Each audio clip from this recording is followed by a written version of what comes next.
Good afternoon. I hope you're all doing well. This is the fourth and last video of the day, and this one's a kind of a 101 on bullet casting, but it's specifically bullet casting for air guns, which is a little bit different than casting for, say, your typical pistol or rifle. First off, how dumb is it for me to be doing this? I don't really think so. Not everybody wants to do this. If you want to do it and you have the wherewithal and the tools and the knowledge, hey, it's a lot of fun. It's the reason I got into it. All you have to do is do it the same way every time, put the work in, use the right equipment and the right safety precautions. You can, again, cast a lot of pellets, save some money.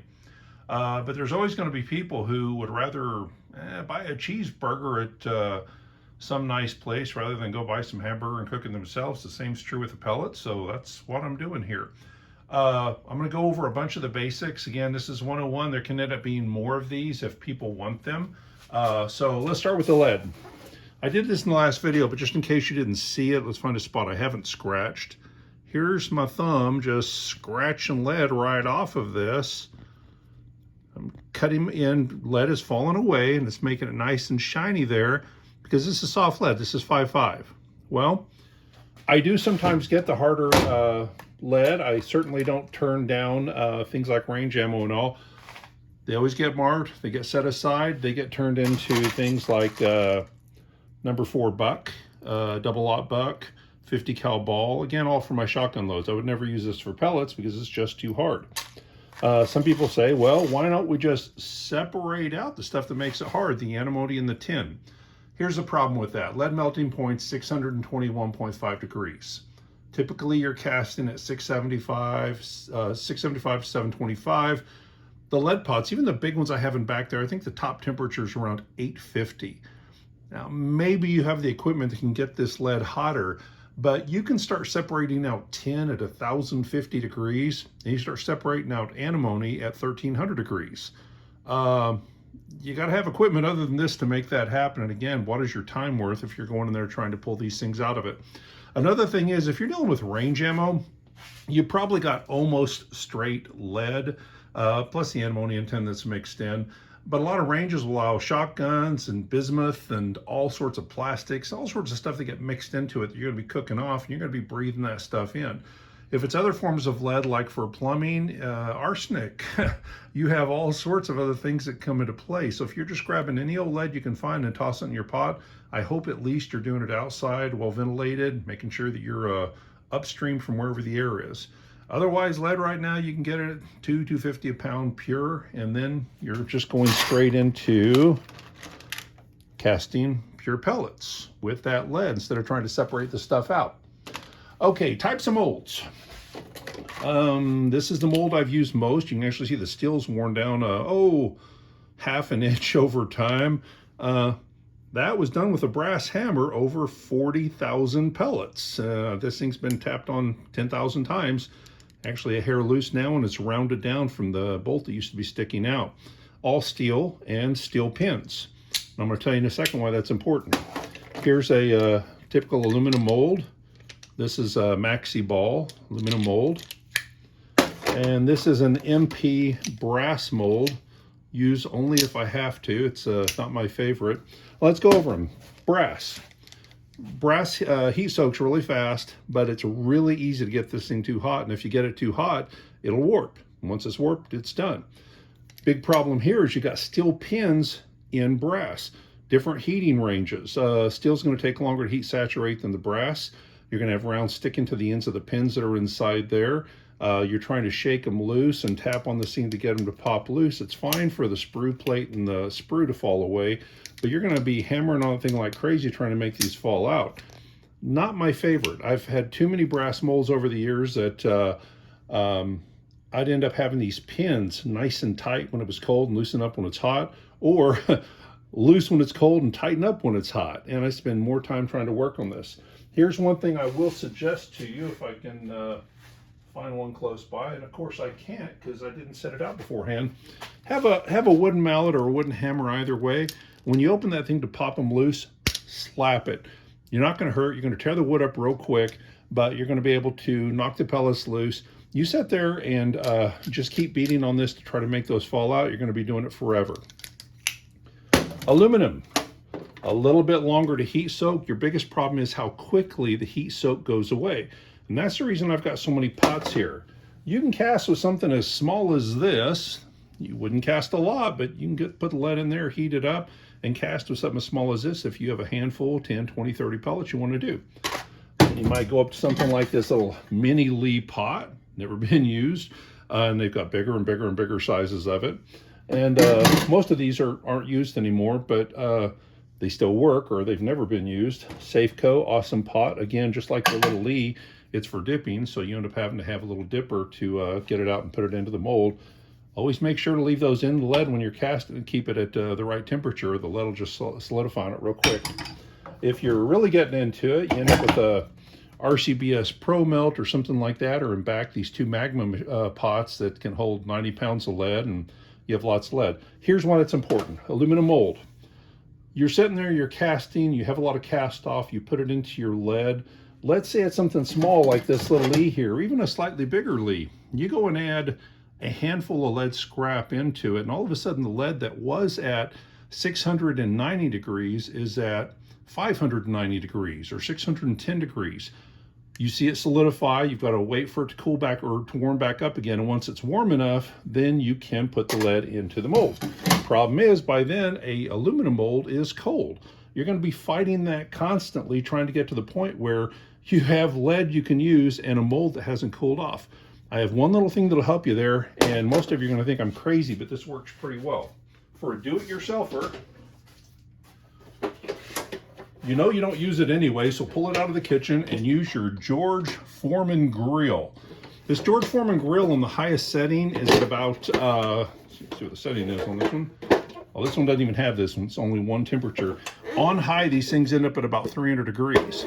Don't put your handle in there, but if you take your mold and set it inside there, you'll preheat the entire mold, pins everything up to 300 degrees instead of ambient temperature, which in an air-conditioned situation might be 70, 75, or even if it's outside temperature might be 100. You're going to take that up to 300 degrees where it's a lot closer to the point you want it at.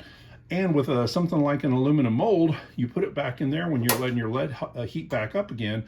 Once it's hot enough, your mold's not going to have to do as much work getting back up to speed. My favorite, of course, is steel. This thing's been rebuilt once in over 40,000 pellets, and by rebuilt, go in, clean up everything, ream one chamber. It didn't take a lot of work, but there were some things I had to do to make it right at about 25,000 pellets. Probably do it again in another 10,000 pellets or so. But it's steel with steel pins. Heats up at the same rate. Works really, really well. No problems at all. By far, my favorite molds are steel molds with steel pins, if it's a hollow point or hollow base, or a steel mold to cast with. Now, I mentioned temperature a minute ago. Some of these things have gauges and they may or may not be effective, but when you start talking about, casting temperatures of 675 to 725, you want to be pretty close in the temperature.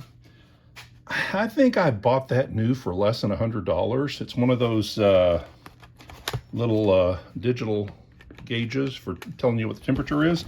But this one's designed for welding, and the high temperature is way up there. I wish I'd looked at this before I started talking, but I want to say it's in the 1700 range. Well, 1157, so minus 76 to 1157. So this will more than do anything you need for lead work. You'll know exactly what the temperature is of your pot. You can toss a handful of scrap in. You're going to get to see just how much it drops the temperature when you put that scrap in. So if you find that the pot's cooling off too quickly, it may be time to upgrade and get into a bigger pot. Keep your old pot, keep the lead melted in there, and that way when you need to add more lead to your larger pot, pour it from the small pot into the larger pot so you're using molten lead instead of having to put 70 to 100 degree lead back in and cool off your entire pot.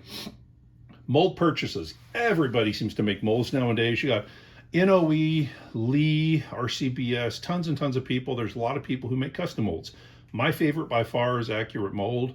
I can get into a decent aluminum mold starting at a little over 100, which yes is more than NOE, but again, my last two NOE molds were horrible. You're getting a custom mold that has a accuracy of 0.002 on whatever the measurement is. And more importantly, they will dial it into whatever you want. Let me get a piece of paper here. For instance, if you think you're going to do a .728 mold for your gun, I'm actually using this in a second for a different reason, but you go in there and there's several different settings when you're buying the mold, and one of them is picking what the outer diameter band is, and he'll let you go .727, 728, 729. You're picking the number you want it to be, even though it shows 73 up here. There's quite a leeway on each one. So if you're trying to create a 72, 728, you look from your 71 to 73 molds, you're going to find something. What if you find a pellet that's 75 or 65, you really, really like it?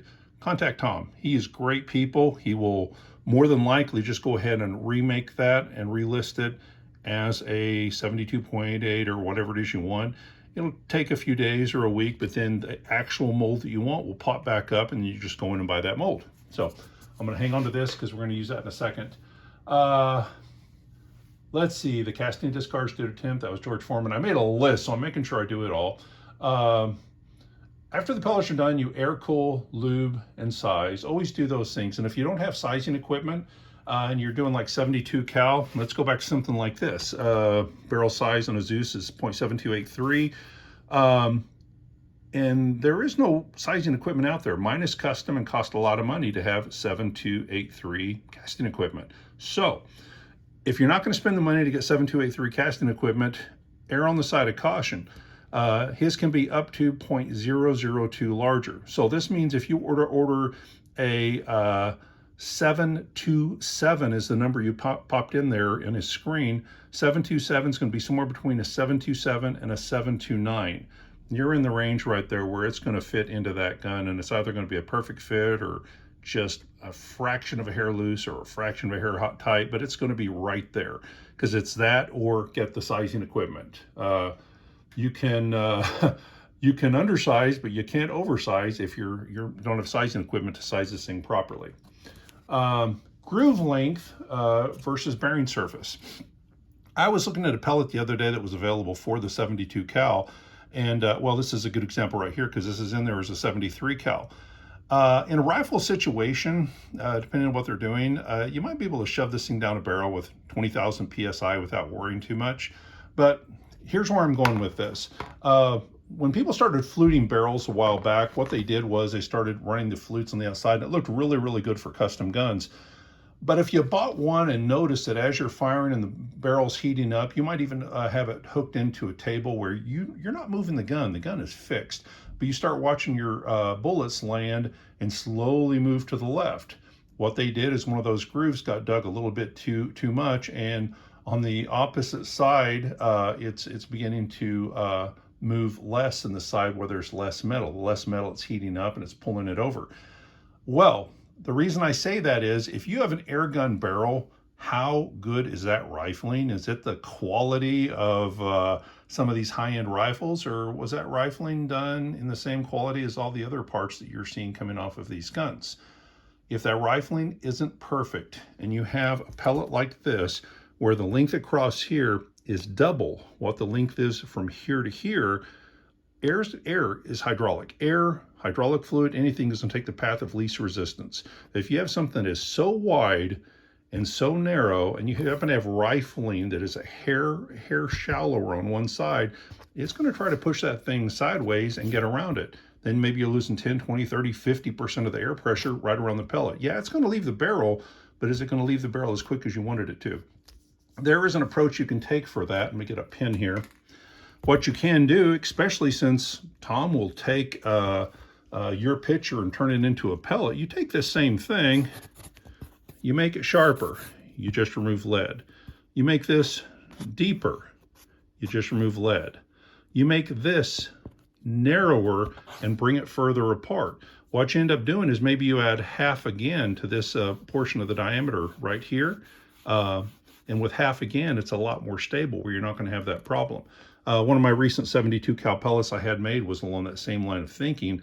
I wanted a big gap right there, so I knew I wouldn't have any problem with that because it's a fairly light pellet. It's 595 grain, and at 595 grain, that's not a lot of lead to work with. So that's why I did that.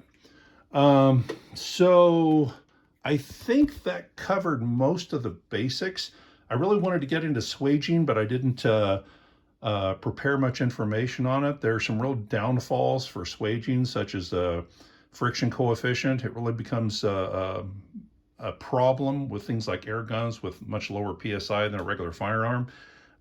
So maybe I'll do another video that'll kind of compare casting to swaging.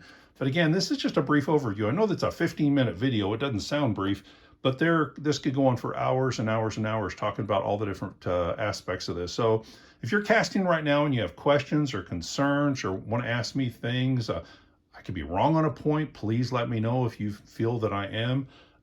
Please leave a comment. We'll talk about it and try to figure it out. I will tell you that as good as any mold made, Tom over at Accurate Molds will make you really, really good molds if this is something you decide to get off into. Most of my molds come from him and they're excellent. He makes really, really good product. But again, there's lots of off-the-shelf stuff too. So again, if you have any questions, please let me know, and I hope you have a great day. Take care. Bye-bye.